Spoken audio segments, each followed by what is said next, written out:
já tarde a todos que ouvem e seguem a Universidade Popular a partir do Maputo, do Centro Cultural Franco-Moçambicano. Eu queria começar hoje pedindo desculpa aos operadores, aqueles muitos que se encontram aqui a preparar, a criar condições para que estes encontros da Universidade Popular possam correr e correr o melhor possível. Hoje estamos com uma hora de atraso. Estamos com uma hora de atraso porque temos um convidado especial, Eduardo Sengo, e tem estado muito solicitado nesses últimos tempos devido às vicissitudes, porque a questão do emprego, desemprego e trabalho passa em Moçambique. Nós decidimos na segunda parte, no segundo semestre de 2020, na Universidade Popular, tratar do assunto do momento no país e no mundo, a questão do Covid. E com todos os corolários que ele provoca, que não são simplesmente saúde pública, mas as suas contingências de aumento de desemprego no país, pela questão de empresas que caem na falência, empresas de turismo sem turistas, empresas sem comercialização, aviões que não voam e, de consequência, muitas pessoas no mundo e, de consequência, também em Moçambique, a perderem o seu próprio trabalho, o que é penoso para eles e para as próprias famílias. Com uma diferença fundamental é que as grandes economias, as economias fortes, conseguem ser resilientes, conseguem encontrar antídotos, encontrar contrapesos para que a economia continue a funcionar. Um país frágil como o nosso só pode ficar ainda mais fragilizado. Eduardo Sengo é o secretário-geral da CTA, que compreende todo o setor privado de Moçambique, aquele setor privado que vive das suas próprias receitas e que, mais do que outros, ressente mais diretamente a questão ou o impacto do Covid sobre a questão do trabalho. Eduardo, não vou te fazer muitas perguntas, eu vou essencialmente perguntar a quantas andamos com a questão do desemprego no nosso país. Muito obrigado, professor Severino Nguenha. Este é um tema, de facto, que veio de cima com tanto a situação do Covid-19, que está a afetar tanto as empresas. A variável do emprego é uma das variáveis que a CTA tem vindo a monitorar como parte da monitoria dos efeitos que a pandemia está a gerar, não só na economia no geral, sociedade, mas também nas empresas, que depois chega, como falou, referiu-se à sociedade como tal. O que se pode dizer, em primeiro lugar, é que as empresas têm vindo a tomar determinadas medidas por forma a sobreviver. E uma parte dessas medidas, embora sentimos que algumas empresas tentam aguentar algum pouco mais, uma parte dessas medidas passam por reduzir aquilo que é o sufoco ao fluxo de caixa. O sufoco ao fluxo de caixa é feito pelas obrigações que tem, nomeadamente os salários, as despesas com energia, as despesas com comunicação, todas essas despesas fazem parte do seu fluxo de caixa. Numa altura em que a receita, como referiu-se muito bem, tende para zero para alguns setores, como turismo, educação, por exemplo, foi durante algum tempo antes de reabrir, foi praticamente isso e outros. E precisa balancear essas duas variáveis, receita e o seu custo. E como referi-me, uma das componentes tem sido a questão dos salários. Nesta componente, as empresas têm vindo a optar por suspender os postos de trabalho, né? E estamos a falar que, neste momento, estamos cerca de 50 mil postos de trabalho suspensos. Mas isto é algo formal, tanto diretos. Se nós formos olhar um pouco mais para as empresas que funcionam com alguma informalidade, não é? Essas empresas não comunicaram formalmente esta suspensão, o que significa que pode ser muito mais. A nossa projeção é que até finais de agosto o emprego no geral, tanto fosse afetado, tanto em cerca de 7%, portanto, aquilo que é a massa laboral toda, 7% pelo menos fosse afetada em termos de suspensão dos postos de tanto de emprego. É preciso recordar que estamos a falar de um país que tem por aí talvez 12 milhões de população ativa, portanto, pronta para entrar no mercado de trabalho como tal, mas que aquela, de fato, que está no mercado de trabalho formalmente, estamos a falar de cerca de 1 milhão e 100 pessoas, dos quais o setor privado responde por cerca de 600 mil. Não é? Então, os restantes são do governo, né? São do setor público. E desses 600 mil, estamos a dizer que pelo menos 50 mil pessoas, tanto pararam de trabalhar devido à Covid-19. Portanto, esses não estão dentro de 1 milhão como tal. Era a partição dentro dos 600 mil que corresponde tanto ao setor privado. E aí, de fato, vê-se claramente o peso, portanto, o peso tanto disto, porque se nós fizermos olharmos muito bem aquilo que é a massa laboral moçambicana e olharmos, inclusive, de forma setorialmente, notamos que, grandemente, os afetados neste tipo de emprego, neste tipo de situação, são do setor turismo. O setor turismo é aquele que emprega, maioritariamente, pessoas com níveis de habilidades bastante baixos. Não é? Não é diferente quando vai já para setores com alguma exigência, como bancário, como a indústria, porque existe sempre alguma especialização que possa ter. Maioritariamente, obviamente, tem as pessoas ligadas aos setores, às áreas de administração como tal, mas no turismo, maioritariamente... Mas o que estás-me a dizer é que se o setor do turismo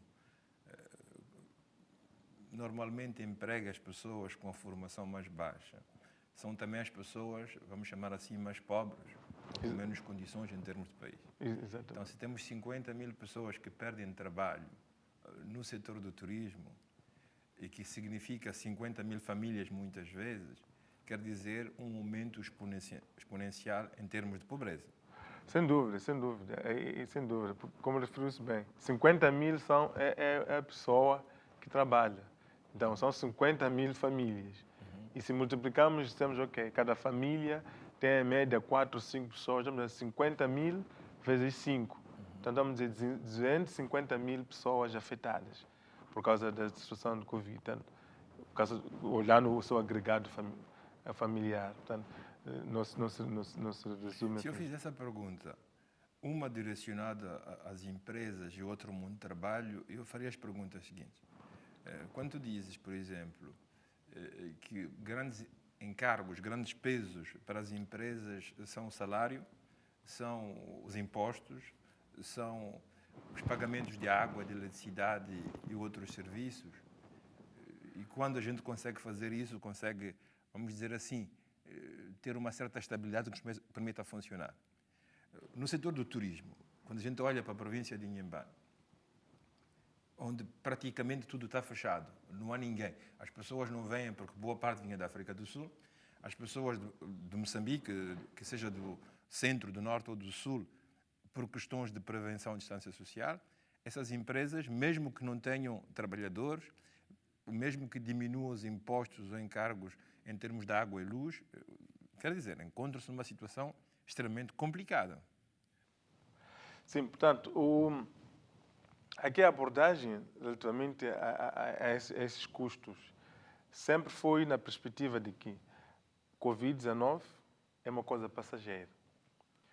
É uma coisa passageira, então o que eu tenho que fazer é cortar as minhas despesas e vou aguentar 3 meses por aí, e depois disso a coisa volta a ficar na normalidade e eu volto a funcionar e as coisas, tanto, voltam a correr normalmente. Claro, se as empresas têm uma situação de curto prazo, fazem esses cortes e conseguem sobreviver e ultrapassa a situação que se Mas podia ver. isso favorece ou isso é possível para as empresas com alguma capacidade económica? Porque as pequenas empresas, os pequenos empreendimentos nem conseguem ultrapassar o período de 3, 4 meses. E são, ouso pensar, não tenho dados, não sei nada disso, tu sabes melhor do que eu, pensar que são a maioria. Sem dúvida, são a maioria.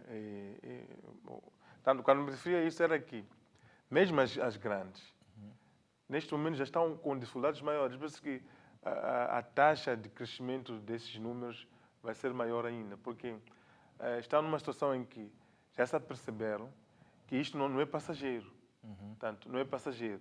E não estando a ter apoios concretos para ajudar a balancear ou a absorver esta pressão toda, não resta outra alternativa senão começar a tomar já decisões um pouco mais profundas sobre a continuidade do negócio ou não. Porque se o negócio está parado durante 6 meses, é impossível que este negócio volte. Quando tu dizes ajudas, estás a pensar ajudas de quem? Da parte do Portanto, como CTA, tivemos a discutir vários pacotes de apoio do governo relativamente à assistência que se podia dar, portanto, às empresas. O governo, obviamente, muitas vezes referiu-se ao fato de ter limitações orçamentais para poder, tanto, ajudar. Portanto, por exemplo, a questão dos impostos é uma questão importante, porque ela tem um peso muito grande naquilo que é o consumo, tanto da receita da empresa. Por quê? Numa situação dessas, a empresa moçambicana tem que pagar os impostos na base daquilo que foi o desempenho do ano passado. ano precedente, sim. Então, por mais que não esteja a faturar este ano, tem que pagar, porque o cálculo daquilo que tem que pagar como imposto e obrigações fiscais foi feito na base daquilo que foi ano passado. Então, já tem obrigações. A partir do momento que entra no ano 2020 a funcionar, tanto mantendo atividades, já tem obrigações, independentemente do que vai produzir, já tem obrigações, porque baseia-se o cálculo do ano passado. E não se conseguiu resolver isso com o governo? Não se conseguiu resolver porque as indicações que o governo feita, embora tenham sido na linha que nós pensávamos, em termos de critérios de acesso, foi bastante restritivo. Por quê? Porque colocou como nível máximo 2 milhões e 500. Portanto, 2 milhões e 500 de receita. Portanto, a empresa que tiver mais que 2 milhões e 500 de receita, tiver tido mais de 2 milhões e 500 de receita em 2019, não pode ter acesso a este benefício. Quando eu faço 2 milhões e 500 por mês, deve dar 200 mil de receita. Uma empresa minimamente organizada, uma pequena empresa minimamente organizada, tem 5, 6 vezes mais que esta receita por mês. Não é? Quem tem 200 mil mesmo, não é aquela empresa que nós tem um conceito de empresa. Quem tem isto de forma declarada e limpa, não é? É aquela senhora que vende, está com uma bacia ali, está sentada ali na esquina a vender alguma coisa. 200 mil mês. Mas o governo também meteu à disposição das empresas, através do BNI, um empréstimo líquido com juros preferenciais. É muito boa a iniciativa, que era mais uma das nossas propostas. Muito boa a iniciativa, apenas porque a questão aqui que se coloca é o fundo disponível. Por exemplo, até neste momento não, até uma semana atrás, eu preciso atualizar os dados. Dos fundos disponíveis eram 1,6 mil milhões de meticais. Os pedidos já tinham sido feitos, eram 7,5 mil milhões de meticais. Portanto, 5 vezes mais. os pedidos tinham sido feitos até aquela altura. Estou a falar uma semana e meia atrás. Portanto, neste momento, talvez já estejamos a falar de 10 mil milhões de meticais. Portanto, o apetite é muito grande, não é? As disponibilidades são bastante limitadas. Não é também para se cobrir tudo o que é pedido, não. Mas, de fato, é um valor exíguo, mas ainda assim é uma boa iniciativa. O que nós, também como CTA, trabalhando com o BNI, é tentar encontrar alguns parceiros de cooperação que possam... A propósito disso, de facto nós somos um Estado frágil. Reconhecemos que os fundos moçambicanos à disposição são poucos. Oxalá, esperemos que o Estado tenha possibilidades e faça um esforço suplementar para incrementar um pouco essa massa de dinheiro para apoiar as empresas, sobretudo as que têm mais dificuldades. Porém, nós temos aqui um setor de banca privada. Temos o BIM, o BCI, o Banco Único. O que é que essas instituições estão a fazer para ajudar o mundo do trabalho a sair da situação difícil em que estamos? Olha, em nenhuma parte do mundo a experiência deste Covid-19. Covid-19, estou a falar de uma crise diferente de Covid-19. Uma crise, esta Covid-19, o pacote de resgate foi financiado pelo setor comercial, pela banca comercial, pela sua tipicidade e pela tipicidade também da própria crise que se gerou. Esta é uma crise que tem disrupções do lado da oferta, tem disrupções do lado da procura. Portanto, é tudo que foi para baixo. Não estamos numa situação em que a procura está a aumentar, a oferta que é baixa ou não. Tudo foi para baixo. Não é? E isso leva aqui. Aquele que tem que colocar os recursos de forma produtiva, que é a banca comercial, não é? Não tem opção nem do lado da oferta nem do lado da procura. Portanto, a quem pode financiar? Se vai financiar uma empresa que produz, vamos dizer, chapas de zinco, quem está a construir? Ninguém. Então, a partir do momento que financia esta empresa, está a financiar sob um risco, porque esta empresa não vai ter mercado, não vai ter procura. Mas, ao mesmo tempo, ir financiar quem deve comprar chapa, não é? Provavelmente não vai conseguir comprar chapa. Por quê?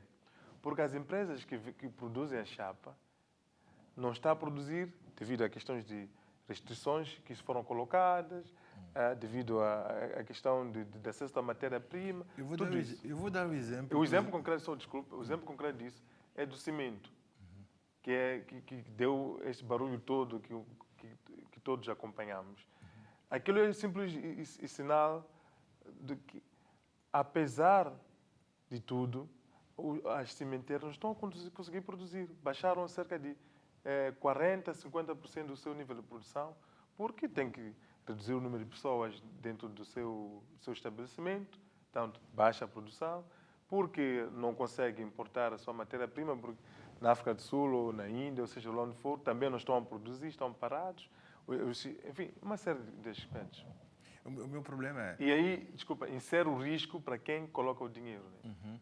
Mas a questão dos... tá bom, se insere o risco que mete o dinheiro, isso justifica que eles não baixem os juros e os juros continuem ou iguais ou até a subir, porque o pouco dinheiro que a banca comercial está a emprestar com juros elevados. Exatamente. Esse é um outro aspecto que já se coloca também do ponto de vista da política monetária. Né? A política monetária, tanto que é da responsabilidade do Banco de Moçambique, é preciso, o que nós definíamos é que fosse mais agressiva neste período para ajudar a ser uma almofada, tanto para as empresas, não só para novos empréstimos, mas para os empréstimos já existentes. Porque se eu tenho uma obrigação com a banca, não é? Isto é uma pressão para mim, numa altura que não estou a gerar receita. Então, se essa obrigação com a banca baixa temporariamente devido à redução da taxa de juros, obviamente isto vai ser importante a aliviar um pouco as minhas obrigações. Agora, o Banco Central tem vindo a ser cauteloso na sua redução, reduziu, porque quando começamos a pandemia devíamos estar nos 14, por aí, temos taxa de referência, agora baixou até cerca de 11, está de uns 3 pontos percentuais, mas que podia ter ido mais. E geralmente a banca, o nível da taxa de juros do Banco Central é como se diz, chamam de é o chão. Não pode ir abaixo daquilo. Não é? Geralmente aquele é o chão. Pode reduzir, fazer tudo, mas aquele é o chão. Mas acima de tudo aqui, eles incorporam um elemento que chamam de elemento de risco, a percepção de risco. E a percepção de risco calculada que a taxa de depreciação cambial, inflação, isto, e tudo isto está a aumentar, particularmente a depreciação cambial, a percepção que existe no futuro. Portanto, a percepção sobre o risco aumentou. Então, o Banco Central está a baixar, a percepção de risco está a aumentar, quando se junta, a taxa de juros torna-se alta. É possível que os bancos comerciais também fizessem um pouco mais, né? Obviamente que o risco é algo que eles controlam, não é? Diferentemente da taxa de referência.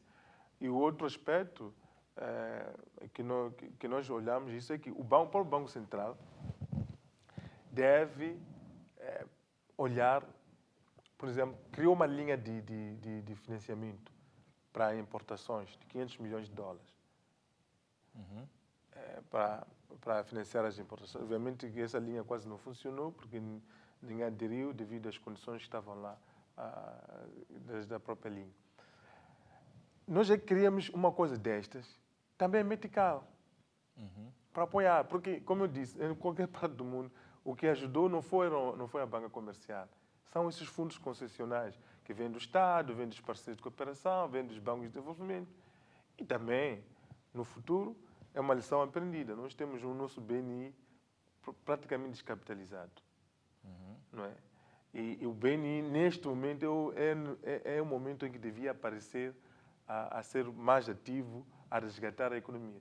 Quando nós olhamos o que aconteceu na África do Sul, olhamos o que aconteceu na Alemanha, vai olhar o seu plano de intervenção. Eles dizem o seguinte: nós vamos fechar isto, vamos fechar aquilo, mas em contrapartida vamos apoiar as empresas, temos 500 milhões de rands disponíveis no DBSA, que é o Development Southern African Bank, no DBSA, Development Bank of Southern Africa, uma coisa assim. Temos 400 milhões de rands disponíveis no IDC, que é o Industrial Development Corporation. Vai na Alemanha há de ver a mesma coisa, vai para na Portugal de ver a mesma coisa. Ou seja, as instituições de desenvolvimento foram as que ofereceram esses recursos para ajudar a reduzir o sufoco, a pressão sobre as empresas e salvar o emprego. O desemprego na União Europeia podia estar hoje em outros níveis se não houvesse essas intervenções, não tivesse havido essa intervenção. Não vamos comparar. É um outro nível de economia. De facto, são lições que devemos tê-las, dado no futuro, sobre essas nossas instituições de desenvolvimento. Qual é o papel que desempenham e o que nós queremos fazer com elas. Porque, de facto, no fim do dia, nós vemos que o governo, apesar dessas instituições de desenvolvimento, essa banca de desenvolvimento como esta, BNI, nunca, do ponto de vista da sua capacitação financeira de recursos, isso verifica-se. Não está a verificar. Mas, entretanto, tem vários fundos espalhados tanto pelo governo.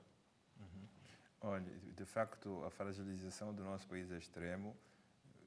Penso, imagino, compreendo, aceito que estamos numa situação de fraqueza estrutural. Quando dizes que o número de pessoas que são contribuintes para Moçambique são 1 milhão de pessoas, 2 milhões de pessoas, quando somos 30 milhões de pessoas, mais ou menos, de habitantes de Moçambique, isso representa muita pouca coisa. Depois recordo-me também daquele ministro das Finanças alemão vir dizer: vou meter mais 150 mil milhões de euros, se isso não chegar vou meter mais. Mas não há problemas de dinheiro na Alemanha. O nosso problema é, enquanto a Alemanha não tem problemas de dinheiro, nós não temos dinheiro absolutamente nenhum. Estamos exatamente em dois extremos diferentes. A pergunta para mim a seguir seria: vocês conseguem, de facto, como CTA, ser parceiros de diálogo real, verdadeiro, quer com a banca privada, quer com o Banco de Moçambique, quer com o governo de Moçambique, para trazerem à reflexão os pontos que acabas de invocar neste encontro? Bom, em termos de diálogo, sim. Depois coloca essa questão da concretização. Não é? Em termos de diálogo, sim. Com a banca, houve um excelente diálogo, obviamente, esgotou-se. Porque, por exemplo, uma das questões que colocávamos na banca eram moratórias. A banca devia dar moratórias às empresas, devido, nos créditos que já foram concedidos. Sim, só ok, tudo bem, nós podemos dar moratória, mas nós não podemos perder dinheiro. Quem paga a fatura? Como deve imaginar, a banca é uma empresa. A sua receita vem do juros gerado pelo crédito. Geralmente, num banco normal, este que tem que ser a principal fonte de receita. As comissões, ok, são outros ganhos, mas este tem que ser a principal fonte de receita. Quando houve aquela crise, há 10 anos atrás, Barack Obama acabou de chegar à presidência, o governo suíço perguntou a um banco que se chama Raiffeisen, se vocês não apoiam a economia, a que é que vocês servem? Se a nossa banca comercial, não obstante tenha que gerar dinheiro, não apoia o setor privado, que é produtor de trabalho e que é gerador de lucro e que é gerador de emprego para as pessoas, a que é que serve esse banco? Não. Obviamente tem que apoiar. Nós fizemos esta conversa com os bancos. Os bancos sabem que nós podemos fazer a moratória.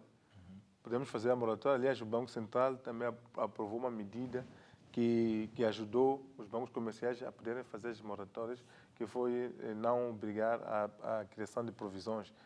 Tecnicamente seria complicado explicar, mas é que cada banco, cada crédito não pago nesse mês, o banco comercial tem que fazer provisão. Isso consome sua liquidez. Então, o Banco Central não faz a provisão. Então, assim permitiu fazer as moratórias. Tanto que é adiar o pagamento da prestação para daqui a um mês, 2 meses, conforme combinarem com o respectivo cliente. Não é? Agora, qual é o problema disso? O problema disso é que esta moratória é feita com uma capitalização de juros. Portanto, os juros sobre juros. Porque, no fim do dia, a taxa efetiva de juros acaba sendo elevada. E para o banco comercial, obviamente, se não apoia esta empresa a sobreviver, como estava a referir-se no caso suíço, se esta empresa vai à falência, quem perde dinheiro é o banco comercial. Portanto, não vai poder recuperar. O banco comercial, sem dúvida, deve trabalhar com o seu cliente de modo a permitir-lhe que, quando a poeira, a turbulência acalmar-se, possa ter ter este cliente no mercado, a continuar no mercado, de forma a pagar o seu crédito. E isso ajuda-lhe a ter perspectivas de crescimentos melhores. E o diálogo com o Estado? O diálogo com o Estado, como me referi, inicialmente foi feito. Algumas coisas foram aprovadas, outras não na perspectiva que nós queríamos, e tudo sempre ficou encalhado nessa questão. Não temos dinheiro. E nós próprios fizemos conversas com os parceiros de cooperação, exatamente à procura de mais sinergias para apoiar o Estado na assistência às empresas. E pelo menos resultou com o Banco Africano, no que diz respeito tanto à energia, tanto ao apoio. Portanto, o governo aprovou compensação do IVA, esta questão do IRPC que me referi, mas que o limite máximo em termos de volume de negócio, de receita que a empresa tem para aceder era bastante baixo. Esse foi o problema. Esta é a relação com os bancos comerciais, os bancos do Estado, o BNI, a relação com o Banco Central, a relação com o Estado ele mesmo. Mas, se revertermos a coisa, dissemos que há 50 mil pessoas, o que significa 250 mil pessoas, porque se englobarmos famílias, que estão paulatinamente perdendo o seu poder, nem sequer de compra, mas de sobrevivência. Exato. O que é que nós fazemos em relação a essas pessoas? Só para dizer uma coisa, o governo americano, até o americanismo ultraliberal de Trump, começou a distribuir cheques para as famílias, para possibilitar-los o acesso à sobrevivência, à água, à luz, à alimentação, etc. O que é que nós fazemos com os 250 mil pessoas que estão neste momento sem condições de sobrevivência mínima?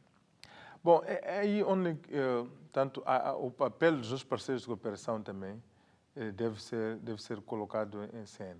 E há um debate que houve, o que está a ocorrer sobre os recursos já colocados ao Estado para apoiar o Covid-19, que já deviam totalizar uns 400 milhões. Chegaram? Esse dinheiro chegou? Chegou sim. Porque há vozes do Estado que dizem que não chegou, pelo menos não chegou dinheiro líquido, só chegaram máscaras, produtos, mas dinheiro chegou ou não chegou? Bom, pelo menos do FMI era em dinheiro. Era dinheiro. Que é a maior parte, que eram 309 milhões. Os outros, que são as partes pequenas, por exemplo, do Banco Africano, o dinheiro, o apoio era tanto direto para a EDM, porque o Banco Africano apoiou na perspectiva de a EDM reduzir a taxa, tanto a taxa cobrada, fazer o desconto na fatura de 10%, inclusive baixar a taxa de potência para pequenos empreendedores, tanto até 13.000 kV, até 13 kV, 13.000, eu sou técnico disso. Mas o que faria o apoio do Banco Africano? Compensaria a EDM pela receita perdida. Portanto, aí é mesmo dinheiro tanto que entrou, mas ia direto tanto para apoiar a EDM nessa questão do acesso tanto à energia. Agora, os do FMI, esses é que devem ser bem explicados como tanto foram usados. Tenho a informação de que parte desse dinheiro é este que financiou o BNI. Portanto, o BNI recebeu 1.000 milhões de meticais, 1.000 milhões de meticais, já me falar talvez de 15 milhões de dólares, né? Não sei, por aí. Como parte desse valor que vinha tanto... Uma das críticas, ou uma das lamentações, mais do que críticas, que tenho ouvido aí por parte das pessoas mais humildes, é que o governo, através do BNI, até usando fundos de ajuda internacional, como estamos a dizer, que parte do dinheiro do BNI talvez venha do FMI, tem estado a apoiar empresas. É verdade que estas empresas são um sustentáculo enorme para a nossa economia e para a criação de emprego. Mas se nós temos 250 mil pessoas em situações precárias e esse número tende a subir, o que é que se pode fazer? O que é que se pode hipotizar? Enfim, o que é que se pode imaginar que possamos fazer para aliviar, digamos assim, as dificuldades de existência no cotidiano de muitos homens e mulheres da nossa terra? Alguém evocou o famoso Bolsa Família, ajudas concretas em termos de alimentação, para além das questões de eletricidade, que afinal de contas tocam já uma parte daquilo que é a nossa classe média, porque metade das pessoas aqui nem têm condições de eletricidade em casa. Assim, para sermos mais positivos e terminar, o que é que podemos imaginar poder fazer como sociedade para tentar, digamos assim, permitir que as pessoas tenham o mínimo para questões de sobrevivência mesmo? Bom, de fato, aqui a abordagem também do governo, não é? Tem que começar a ser, de todos nós também, já não é apenas de resgate. Não é apenas de resgate. É também porque também se focar-se no resgate, o que vai acontecer é que o número de 50 mil ou de 250 mil vai continuar a crescer. Porque vamos resgatar estas, mas as outras vão entrando na mesma situação, na situação de falência. O que acho é que também temos que começar a pensar como é que podemos criar um quadro que ajude as empresas não caiam nessa situação, quer dizer, ou seja, minimize os danos que o Covid-19 possa trazer para a economia como um geral, na perspectiva de continuidade do negócio, não é? E não na perspectiva de que a empresa está na falência e vamos ajudar a empresa a sair da falência. Mas na perspectiva de que não vá ninguém à falência. Exatamente. Não é? E se não for ninguém à falência, este número de 50 mil não vai crescer. Não é? Okay. Não vai crescer. E poderão gerar outras sinergias para que os que já estão possam também beneficiar-se disso. Eu tenho visto perto da minha casa muitas lojas a fechar. Semana passada passei pelo Bahia Mall, fiquei assim chocado de ver quantas lojas estavam fechadas. Mas ao mesmo tempo, perto da minha casa, estou a ver novas lojas a reabrir. E guarda caso, essas lojas que estão a reabrir nunca são de moçambicanos.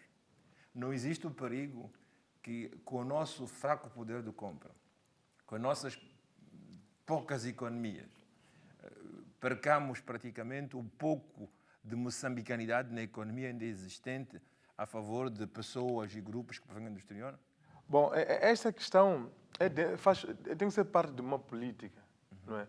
Porque em qualquer parte do mundo, eu sempre vimos diversos setores, mesmo aqui na África do Sul, vimos alguns setores, particularmente o setor comercial, o setor da agricultura, as farmas, enfim, ser dominados por pessoas ascendentemente de uma determinada nacionalidade, porque eles sabem e fazem bem aquilo.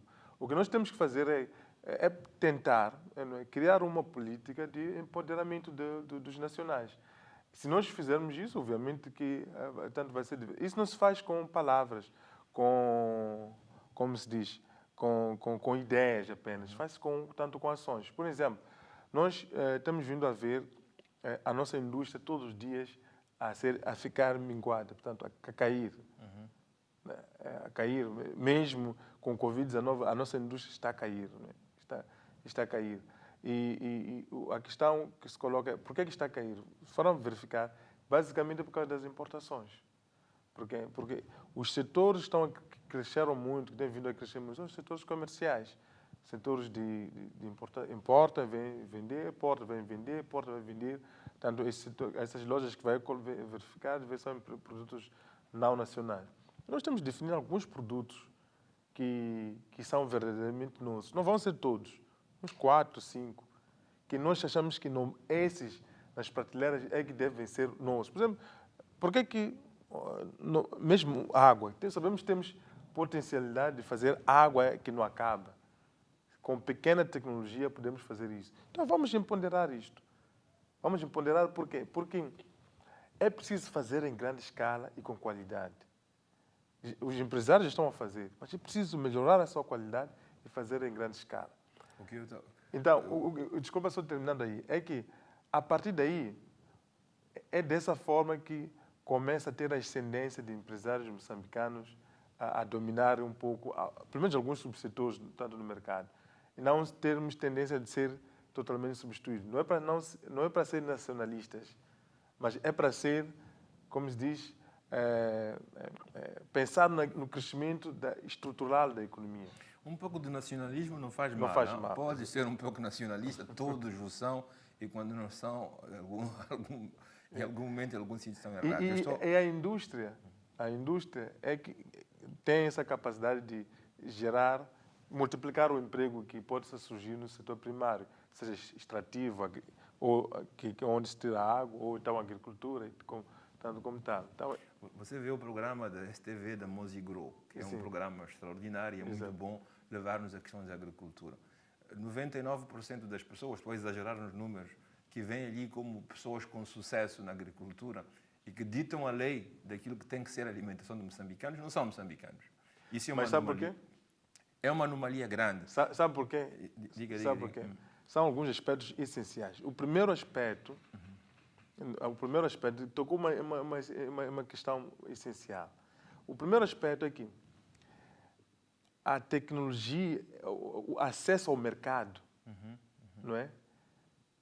Eles, portanto, muitas vezes essas pessoas, esses investidores, já vêm dentro de um grupo, já fazem isso de onde vêm. Então já fazem isso, estão dentro de um grupo. Então, o acesso ao mercado internacional, não é? Já está facilitado. Então, vem cá, é como a Exxon vem cá produzir LNG, vem produzir, ou a Total LNG, mas o acesso ao mercado, ele já controla o mercado internacional. Então, facilmente vai colocar aquilo no mercado. Mas se fosse uma empresa simplesmente moçambicana a surgir a querer colocar o LNG no mercado internacional, teria todas as dificuldades. Porque os players, esses mercados, todos eles são controlados por os principais players. Esse é um aspecto. O segundo aspecto é o financiamento. Essas empresas já vêm com financiamentos bastante competitivos. que não se consegue aqui no mercado. Um financiamento que pode ter 1 ano de graça, período de graça. Portanto, ele tem 1 ano para desenvolver o projeto, sem pressão nenhuma. E se voltaríamos, Yeah. não vamos voltar a isso, o tempo está a andar, porque Yeah. voltaríamos E aos só juros. a última coisa é que estas pessoas também, maioritariamente, estão voltadas para a exportação. Porque a logística é mais fácil levar para o porto do que levar para o mercado interno. Mas isso levaria-nos de novo à questão da banca comercial, de juros elevados, que não permitem a subida do empresariado interno em termos competitivos. Mas eu só queria dizer, para terminar, a nossa geração, na década de 80, princípio da década de 80, veio de repolho. E veio de repolho porque estávamos em guerra com a África do Sul e dependíamos economicamente dela, e que nos fez praticamente a sabotagem que fez. O grande problema, sabes qual é? É que nós saímos dessa dependência com a África do Sul para reentrar numa dependência ainda maior. Toda a nossa produção alimentar, tudo aquilo que nós comemos, nossa farinha, milho, arroz, tomate, até coisas que sabemos produzir, vamos comprar à África do Sul.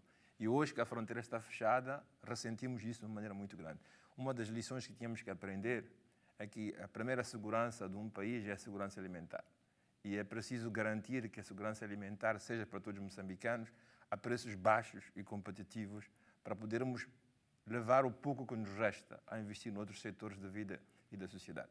Penso, sem ser economista, isto me parece uma coisa que é fundamental. É que a agricultura sem transformação e acesso ao mercado. Primeiro, a transformação ajuda a acender ao mercado, porque tem que preparar, se tomar, tem que cortar aquilo, organizar, limpar, é o processamento, né? E depois, o acesso ao mercado.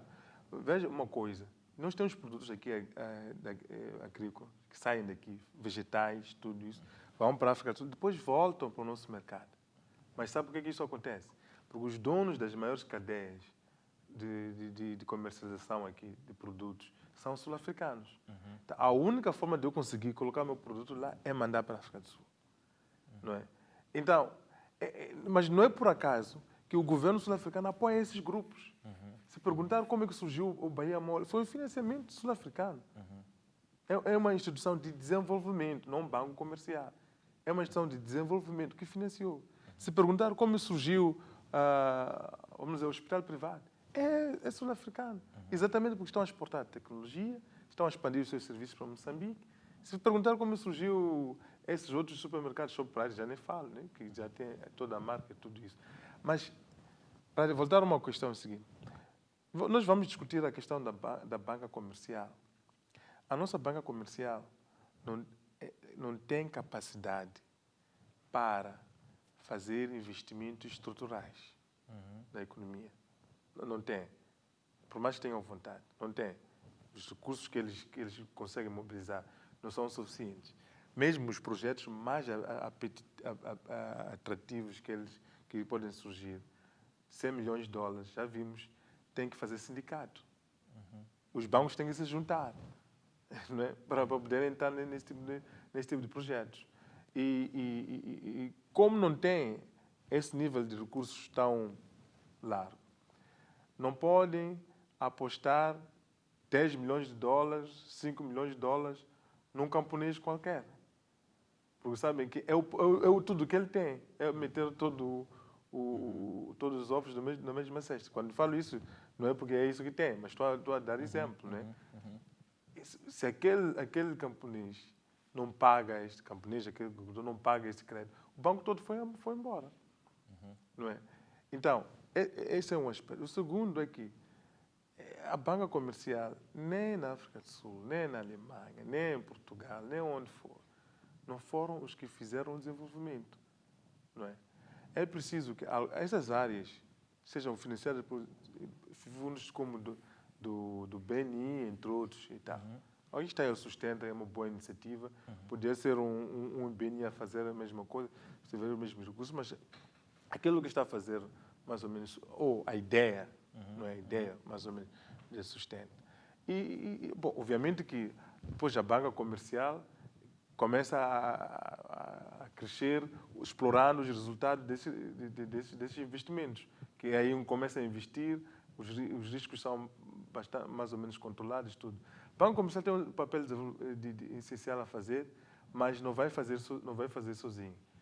Nós, como o CTA já ouviu várias vezes, nós estamos sempre a pressionar a banca para reduzir os custos, para melhorar as condições de acesso. Mas nós sabemos que não é a única solução, ou a principal. Não vai ser. Não vai ser. Sem dúvida, temos que criar fundos alternativos para financiar, portanto, a economia. Já viu, quando chegou o novo governador, ele colocou um plano para a recapitalização dos bancos, onde disse os bancos deviam, no mínimo, ter 25 milhões de dólares de capital social. De acordo? Sim. E as dificuldades que muitos bancos mostraram em responder a esse requisito. Ou seja, tínhamos muitos bancos que nem tinham 25 milhões de dólares de capital social. Então, como é que este banco vai poder financiar uma operação de 10 milhões de dólares? De 5 milhões de dólares? É complicado. Então, o que vai financiar? Vai financiar a altas taxas de juros, um financiamento de mais ou menos de um ano, $1 milhão. E acabou. E o que vamos fazer com esse tipo de financiamento? O financiamento vai ser para consumo, não é? Porque em países onde $1 milhão faz muita diferença, é um país onde as infraestruturas, a situação está resolvida. Ou então, obviamente, o que vai acontecer é uma PME que está em Maputo, que tem esta circulação aqui facilitada, então leva $1 milhão, vai importar coisa da África do Sul, está aqui, continua tanto a fornecer. Nós estamos aqui a advogar que o setor privado deve estar sentado e não fazer alguma coisa. Uma das coisas que nós tentamos fazer como CTE é tentar estruturar a cadeia de ligação de vários empresários. Portanto, quem produz tomate, encontrar quem possa processar e contar quem pode financiar a operação. É muito difícil porque essa questão de estruturar não leva um mês. Pode levar 6 meses, um ano a fazer a estruturação. Mas quando isso dá, é um resultado de longo prazo muito importante. Mas tudo isso, no fim do dia, gera emprego sustentável, não é? Porque os custos estão bons, são comportáveis e são nos setores que nós podemos, de facto, fazer, que é a indústria e a agroindústria em particular e a agricultura, setor primário, tanto como tal. Então, no que diz respeito a essa questão do Covid, por exemplo, há oportunidades que estão a surgir. Uma parte dos financiamentos que estão sendo pedidos no BNI é exatamente para explorar as oportunidades que estão a surgir, porque com as restrições, uma das coisas que nós vimos é que a produção de carne local cresceu muito. Então, essa indústria que se vê que tem uma oportunidade. Por quê? Porque as restrições que houve antes de importação, disto, mas aquilo, também criaram essa oportunidade. Não é? Então, a carne tanto cresceu muito. Se for a maior parte dos estados aqui, vai encontrar a maior parte da carne moçambicana que está lá. A maior parte dos estados. Obviamente que, para dar continuidade a isso, é preciso investir na indústria para que não caia. Ou seja, para que comece a melhorar a qualidade da carne, a forma como corta, a conservação, tudo isto. É muito importante. Terminar com nhama é muito bom, né? Então, vamos parar por aqui, até para irmos comer algum almoço, não sei se vai ser nhama ou não. Eu queria agradecer isto, foi ótimo. Eu estou convencido que muitos dos operadores estão aqui dentro, como eu, não perceberam nada do que o Eduardo foi dizendo, e muitos dos nossos seguidores que vão ver este programa também não terão percebido grande coisa. Mas isso é bom, porque isso mostra a necessidade de continuarmos a estar juntos, a continuarmos a fazer a Universidade Popular um espaço de diálogo, onde aprendemos aquilo que não sabemos, precisamos de aprender e a construir juntos oportunidades, de facto, para que possamos crescer. Utilizar até os momentos difíceis e maus que estamos a passar para criar novas oportunidades para as empresas em função do emprego, em função das pessoas, em função das famílias. Olha, muito obrigado por ter vindo, foi um prazer e voltamos certamente a ter mais encontros de conversa porque são muito educativos. Muito obrigado e peço desculpa primeiro pelo atraso, mas também pela ter sido muito técnico, sem te explicar muito e não perceberam o que eu tinha dito. Não faz mal. A gente puxou outras orelhas, a próxima vez vais aprender a traduzir isso em palavras comestíveis para nós. Né? Obrigado.